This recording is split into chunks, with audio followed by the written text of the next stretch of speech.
अगर आप smartphone use कर रहे हैं तो आई एम वेरी श्योर कि आप इंटरनेट भी उसमें यूज़ करते ही होंगे। ज़रूर इंटरनेट पे सिक्योरिटी थोड़ी सी और ज़्यादा ट्रिकी है, उसमें आपको थोड़ी सी और ज़्यादा मेहनत करनी पड़ सकती है, लेकिन इस वीडियो में मैं आपको बहुत ही सिंपल ऐसी चीज़ें बताने वाला हूँ जिससे आपकी इंटरनेट सिक्योरिटी काफ़ी ज़्यादा बढ़ जाएगी। और आगे आने वाली वीडियोज़ में मैं आपको और भी डिटेल में समझाऊँगा कि आप अपनी इंटरनेट सिक्योरिटी को कैसे और भी ज़्यादा इम्प्रूव कर सकते हैं।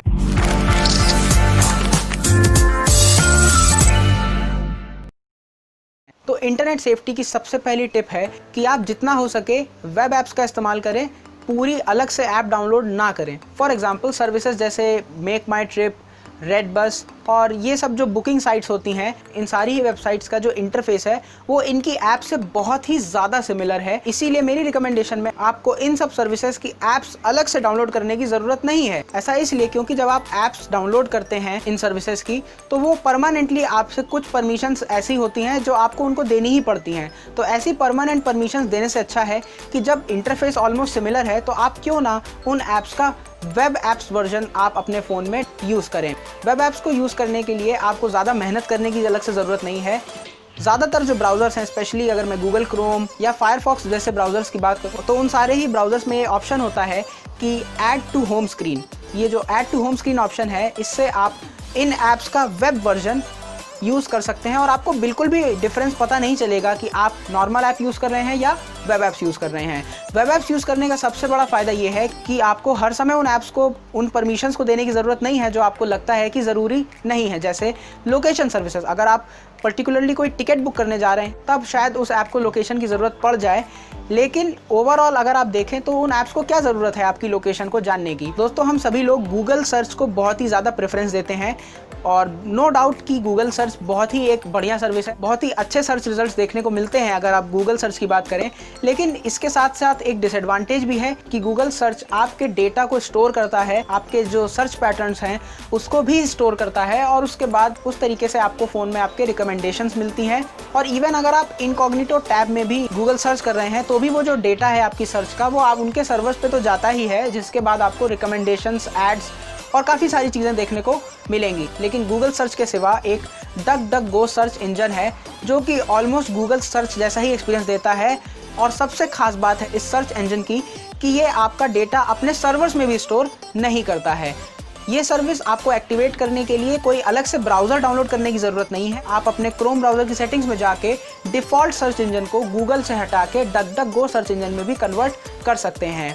लेकिन अगर आप उससे भी खुश नहीं हैं तो आप डक डक गो ब्राउज़र की ऐप भी डाउनलोड कर सकते हैं, जो कि एक 9-10 MB की ऐप है और उसके बाद आपको कई सारे और भी प्राइवेसी और सिक्योरिटी फीचर्स देखने को मिल जाएंगे। ये एक ब्राउज़र ऐसा है जो मैं आपको मस्ट ट्राई के लिए कहूँगा और ये ब्राउज़र आपकी सिक्योरिटी और प्राइवेसी के लिए बहुत ही एक अच्छा ब्राउज़र साबित हो सकता है। डक डक गो के अलावा और भी कई ऐसे ब्राउज़र्स हैं जो आपकी इंटरनेट सिक्योरिटी को इंक्रीज़ कर देते हैं। इसमें से सबसे अच्छा ब्राउज़र जो मुझे पर्सनली लगता है वो है केक ब्राउज़र। जी हाँ, केक ब्राउज़र जो है ये आपको अनलिमिटेड VPN एक्सेस देता है, जो कि अगर आप पब्लिक वाईफाई नेटवर्क्स यूज़ कर रहे हैं या अगर आप कोई ऐसी वेबसाइट चला रहे हैं जो कि आपके कंट्री में बैंड हैं, उसके लिए ये VPN बहुत ही ज़्यादा आपको हेल्प कर सकता है।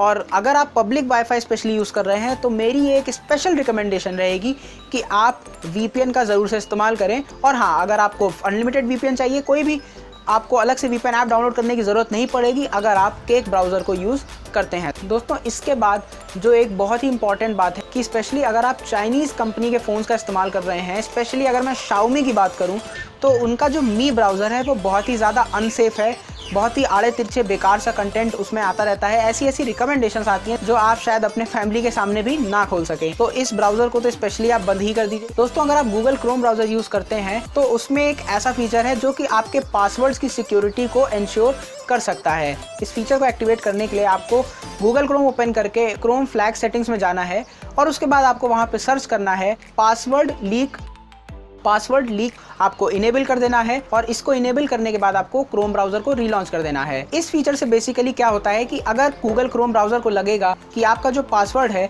उसका कहीं मिसयूज़ हुआ है या आपका पासवर्ड कहीं लीक हो गया है, तो ये नोटिफिकेशन आपको आपके फ़ोन पे ये ब्राउज़र दे देगा। दोस्तों, इसके अलावा कुछ और छोटी मोटी टिप्स हैं जिनको आप डेली यूज़ में फॉलो करेंगे तो आपकी सिक्योरिटी थोड़ी सी और बढ़ जाएगी। सबसे पहला इसमें यह है कि आप फेस अनलॉक को मत यूज़ करें। दोस्तों फेस अनलॉक जो है वो बहुत ही एक अनसेफ मोड ऑफ लॉक है, क्योंकि इसमें जो भी काम है वो सारा AI यानी कि आर्टिफिशियल इंटेलिजेंस के थ्रू होता है, और इसका मतलब ये है कि ये सॉफ्टवेयर के ही थ्रू पूरी तरह से इम्प्लीमेंट होता है। और पहले भी ऐसे कई सारे केसेस आए हैं जिसमें ये बहुत ही आसानी से प्रूव किया जा चुका है कि जो फेस अनलॉक होता है उसको आप एक हाई क्वालिटी फोटो से भी बेवकूफ़ बना सकते हैं। कई सारे ऐसे एग्जांपल्स पहले मिले हैं, स्पेशली जिन फोन्स में फेस अनलॉक के लिए कोई डेडिकेटेड हार्डवेयर नहीं है, सिर्फ कैमरास को यूज़ करके इसको इम्प्लीमेंट किया जाता है, उन फोन्स में तो आपको बिल्कुल भी फेस अनलॉक का इस्तेमाल नहीं करना चाहिए। इसके साथ ही साथ उसका एक ये भी डिसएडवांटेज है कि अगर बहुत ज़्यादा अंधेरा है और कोई अलग से हार्डवेयर नहीं है, जैसा मैंने पहले बताया, तो भी ये फेस अनलॉक जो है वो काफ़ी ज़्यादा आपके लिए प्रॉब्लमेटिक हो सकता है। नाइट में बिल्कुल काम नहीं करेगा और आपको अल्टीमेटली आपको पैटर्न या पिन या फिंगरप्रिंट से ही उसको ओपन करना पड़ेगा। तो जब रात में ऐसा करना पड़ेगा और कई सारे ऐसे डेंजर्स हैं उससे रिलेटेड, तो फेस अनलॉक लगाना ही क्यों है। इतना फैंसी तो ये फीचर अब रहा भी नहीं है कि जिसको दिखाने के लिए हम लोग फेस अनलॉक लगाए ही लगाएं। इसलिए सबसे अच्छा तो यही है कि अगर आपके फ़ोन में फिंगरप्रिंट सेंसर है तो आप उसी का इस्तेमाल करें, क्योंकि ये एक सेफेस्ट मोड ऑफ सिक्योरिटी है अगर आप एंड्रॉयड साइड ऑफ थिंग्स की बात करें तो। और फिंगरप्रिंट स्कैनर बहुत ही ज़्यादा फास्ट भी होता है, दिन रात हर टाइम वो बेसिकली काम कर सकता है। और अगर बाय चांस आपके फ़ोन में फिंगरप्रिंट स्कैनर नहीं है तो भी टेंशन लेने की बात नहीं है। आप पैटर्न लॉक लगाएं, पिन लॉक और पासवर्ड लॉक से फार सिक्योर होता है ये आपका पैटर्न लॉक, क्योंकि पैटर्न जो होता है वो पहचानना काफ़ी ज़्यादा मुश्किल होता है। और पैटर्न लॉक अगर आप लगाते हैं तो इसके साथ साथ एक चीज़ और ध्यान रखिए कि जो भी आपका पैटर्न है वो अनलॉक करते वक्त किसी को दिखना नहीं चाहिए, तो इसीलिए आप उस पैटर्न को हाइड कर सकते हैं। तो इससे क्या होगा कि जब आप अनलॉक करेंगे अपने फ़ोन को पैटर्न यूज़ करके, और अगर थोड़ा कॉम्प्लिकेटेड पैटर्न है तो वो जो ट्रेसिंग लाइन्स बन के आती हैं वो नहीं बनेंगी और कोई भी उस पैटर्न को डिकोड आसानी से नहीं कर सकता है। इसके अलावा हम सब लोग अपना जो फ़ोन है वो ज़्यादातर अपने काम के लिए यूज़ करते हैं, लेकिन कभी कभी ज़रूरत पड़ जाती है कि हमें किसी दूसरे को अपना फ़ोन देना पड़े।